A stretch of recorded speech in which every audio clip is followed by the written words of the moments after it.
Se você pegar meus vídeos anteriores aqui do Alguma Coisa Cinema, você vai perceber que o que eu mais falei desde o início desse novo projeto aqui, que esse tipo de filme não é meu filme favorito, ou esse gênero não é o meu gênero que eu sou público-alvo. E esse filme que eu vou falar hoje, Para Todos os Garotos que Eu Amei, com certeza entra nessa categoria. Eu não sou público-alvo desse filme, não é meu gênero favorito, mas mesmo assim eu assisti. E eu achei interessante como é que tá esses tipos de filmes teen de hoje.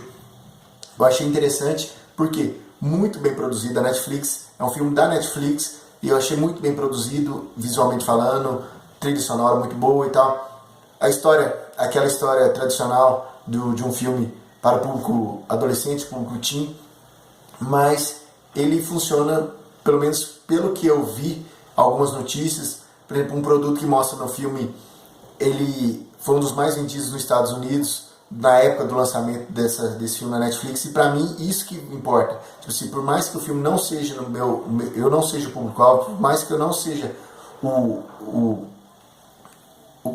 mais que eu não seja o público-alvo, se o filme funciona para o público-alvo, se o filme faz isso acontecer, movimenta uma indústria, isso é interessante. Então, para mim, o grande mérito desse filme da Netflix é que ele faz a indústria se movimentar tanto que já foi anunciada a continuação dele. E como eu não sei, nunca li o livro também que é baseado esse filme, eu não sei como é que vai ser a história e tal, e provavelmente eu devo assistir essa continuação na Netflix. Mas como eu disse, eu não sou público-alvo, para mim não foi o melhor filme que eu já assisti na minha vida, mas ele tem seus méritos e ele é um bom filme para que ele entrega o que ele entrega o que ele promete, né, na verdade, para o seu público.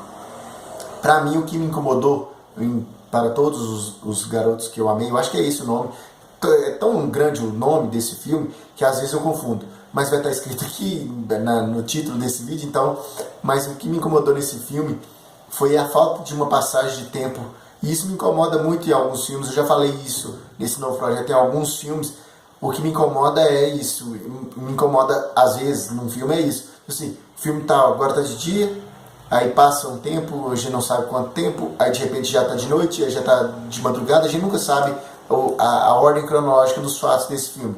Mas isso foi uma das coisas que me incomodou nesse filme. Mas como eu disse, como não é, esse filme não é para mim, eu acho que eu não sou, tipo assim, a pessoa certa para te indicar ou não te indicar um filme. Mas como eu já disse anteriormente isso mesmo, eu não gostando do filme, recomendo você ir lá e assistir, mesmo eu falar, não gostei desse filme, eu recomendo você ir lá assistir, porque às vezes é um dos melhores filmes que você vai assistir. Quem sabe esse não é o melhor filme teen que você vai assistir, mesmo ter a minha idade. Quem sabe esse não vai ser o melhor filme teen que você já vai assistir. Se você gostou desse filme da Netflix, Para Todos os Garotos que Eu Amei, deixe seus comentários aqui, aqui embaixo. Se você gostou desse meu vídeo, clique em gostei, compartilhe para os seus amigos se possível. E se inscreva aqui no nosso canal, porque todos os dias, segunda a sexta, tem vídeo novo aqui no Alguma Coisa Cinema. É isso, um abraço, até a próxima e fui!